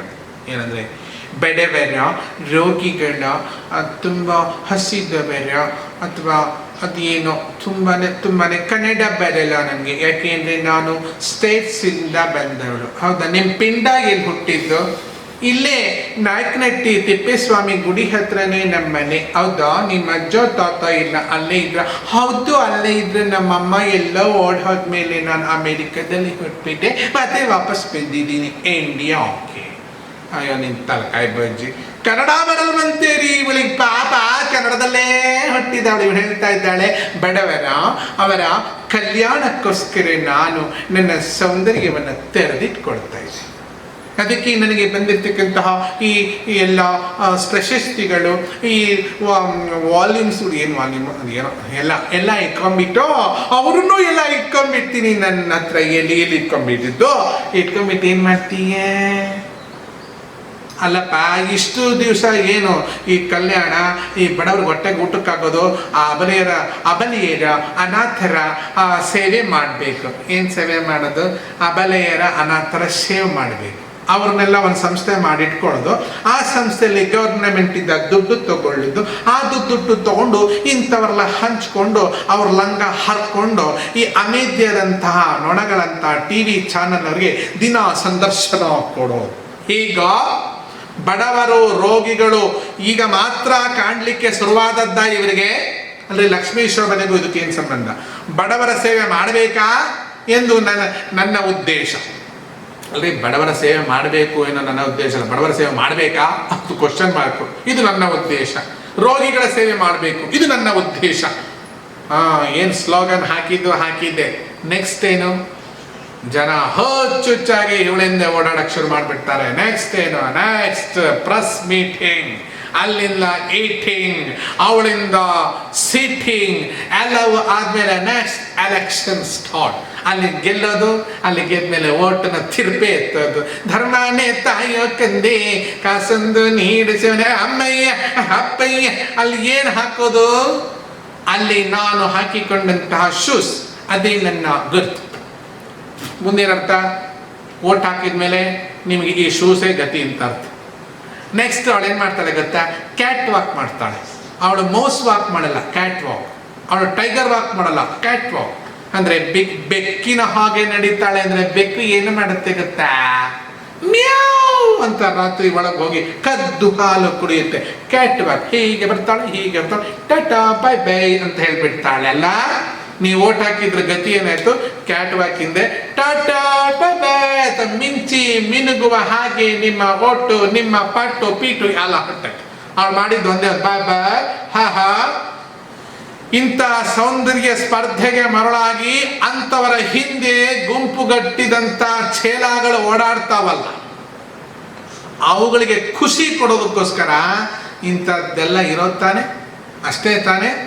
ಅದೇ ರೀತಿ ಮಹತ್ತರವಾಗಿರ್ತಕ್ಕಂಥ ಭಗವಂತ ಮಾನವನಂತೆ ಯಾಕೆ ವ್ಯವಹಾರ ಮಾಡ್ತಾನೆ ಅಂದರೆ, ಅವನು ಮಾನವನಲ್ಲ, ಮಾನವನಂತೆ ವ್ಯವಹಾರ ಮಾಡುವುದು ಯಾತಕ್ಕೆ ಅಂತಂದ್ರೆ ಸಜ್ಜನರನ್ನ ಉದ್ಧಾರ ಮಾಡೋಕ್ಕೋಸ್ಕರ ಆ ವ್ಯವಹಾರವನ್ನು ಮಾಡ್ತಾ ಇಂಥ ಕಪಟ ಲೀಲೆಗಳನ್ನು ಯಾಕೆ ಮಾಡ್ತಾನೆ ಅಂದ್ರೆ, ಈ ಸೌಂದರ್ಯ ಸ್ಪರ್ಧೆಯಲ್ಲಿ ಈ ಕಪಟ ಲೀಲೆಗಳಂತೆ ದೇವರು ಮೂರ್ಖ ಜನರನ್ನ, ಮೂಢ ಮಾನವರನ್ನ ಮತ್ತಷ್ಟು ಅಧಪತನಕ್ಕೆ ಹಾಕಿ ಸಜ್ಜನರನ್ನ ಮೇಲೆ ಎತ್ತುವ ಹಿರಿಯದಾದ ಉದ್ದೇಶದಿಂದ ಭಗವಂತನ ಹಿಂದೆ ಮುಂದೆ ಓಡಾಡುವವರು ಯಾರು? ಈ ಸೌಂದರ್ಯ ಸ್ಪರ್ಧೆ ಹುಚ್ಚಿ ಹರ್ಕೊಂಡು ಲಂಗದೊಳಗಿಂದ ಓಡಾಡಿದ್ರಲ್ಲ ಅಂಥವ್ರ ಗುಂಪೆಲ್ಲ ಇದು.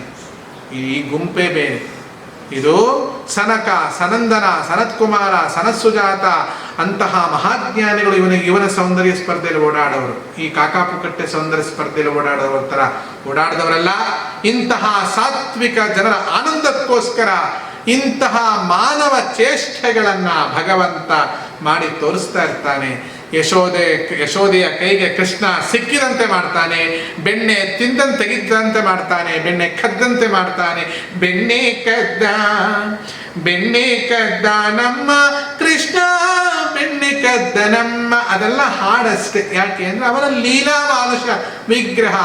ರಣರಂಗದಲ್ಲಿ ನಿಂತಾಗ ಯಾರಾದ್ರೂ ಏನಾದ್ರೂ ಅವನನ್ನ ತಮಾಷೆ ಮಾಡಿದ್ರೆ ಬಿಡ್ತಾನೋ? ಇದನ್ನ ಮುಂದಿನ ಭಾಗದಲ್ಲಿ ಚಿಂತನೆ ನಡೆಸೋಣ.